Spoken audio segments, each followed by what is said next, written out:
Imagine this, it's the middle of the night and you're lying in bed.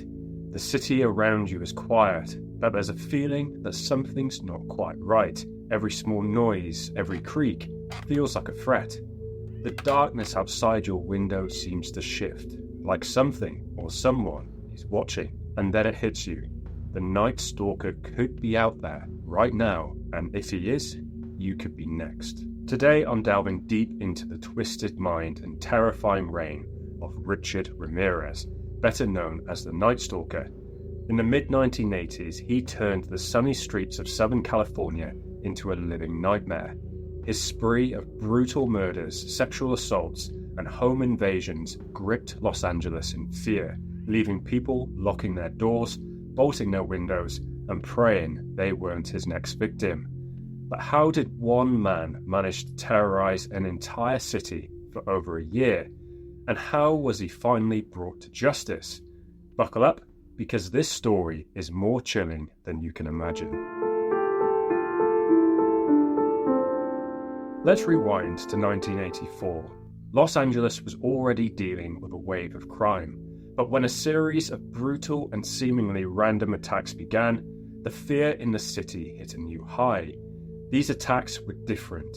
The killer, who would later be identified as Richard Ramirez, was unpredictable, targeting men, women, children, the elderly, and it didn't matter who you were. In his eyes, you were prey. But before Ramirez became the Night Stalker, he was just a boy growing up in El Paso, Texas, in a deeply troubled home. Born in 1960, the youngest of 5 children, his childhood was anything but normal. His father was abusive, and at a young age, Richard witnessed something that would scar him forever. His cousin, a Vietnam veteran, murdered his wife right in front of him. For a young Richard, this experience was a turning point. By his teenage years, he had already fallen into drugs and developed a fascination with violence and Satanism. He became obsessed with graphic images of torture and death. All of these dark influences combined to form the man who would later bring terror to Los Angeles. His first known murder happened on June 28, 1984. His victim was 79-year-old Jenny Vinco, who was found brutally murdered in her own apartment. She had been stabbed repeatedly, and her throat was slashed so deeply that she was almost decapitated. At first, the police didn't connect this murder to a larger pattern of violence. They saw it as a tragic but isolated crime. But Jenny was just the beginning. As the months passed, more and more victims started turning up, and each case more brutal than the last. Ramirez didn't have a specific method. Sometimes he shot his victims, other times he used knives, a hammer, or even a tire iron. What made him particularly terrifying was his complete disregard for human life. He didn't care who his victims were. His youngest known victim was just 6 years old, while his oldest was 83. One thing Ramirez did care about, however, was leaving a message. In many of his crime scenes, he left behind symbols associated with Satanism. Pentagrams were drawn on walls, on mirrors, and sometimes even on the bodies of his victims. Ramirez worshipped Satan openly, and he made it part of the horror he inflicted. By 1985, the entire city of Los Angeles was in a state of panic. People were terrified of going to bed at night. They started locking every door and window, installing new security systems, and in some cases even sleeping with guns nearby. And who could blame them? Ramirez would slip into homes in the dead of night, attacking families who thought they were safe.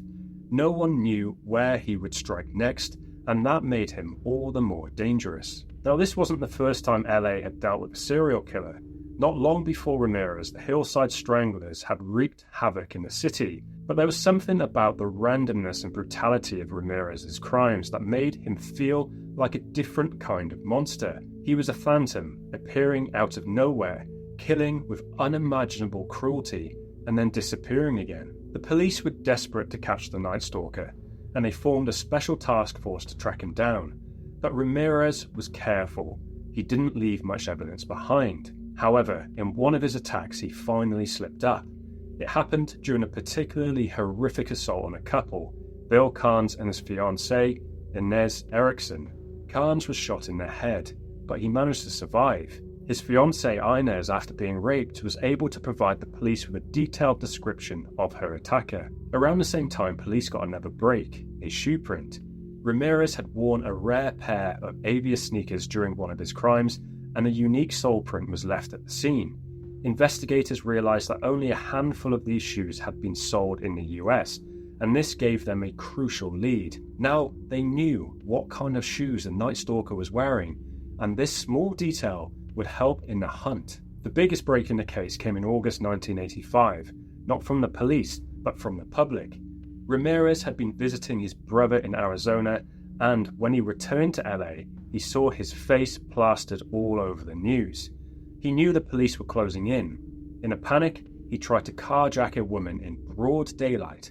But this time, the people of Los Angeles had had enough.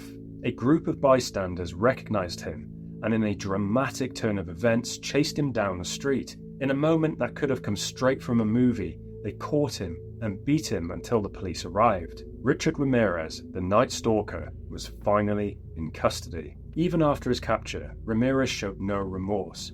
During his trial, he flashed a pentagram he had drawn on his hand to the courtroom and shouted, "Hail Satan." It was clear that the man had no regrets about the terror he had unleashed. In 1989, Richard Ramirez was convicted of 13 murders, 5 attempted murders, 11 sexual assaults, and 14 burglaries. He was sentenced to death, but due to the long process of appeals in the US justice system, he remained on death row for over 2 decades. In the end, he died in 2013, not by execution, but from complications related to cancer. The name Richard Ramirez still sends chills down the spines of those who remember his crimes.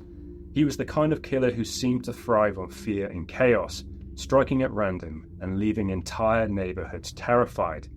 The legacy he left behind is a dark one. He changed the way people thought about their safety in their own homes and left a lasting mark on the history of true crime. The Night Stalker may be gone, but the fear he instilled in Los Angeles remains a haunting memory. Now, if you've enjoyed this video, please do like, comment, and subscribe for more deep dives into the darkest corners of true crime and, of course, the paranormal. I'll see you in the next video.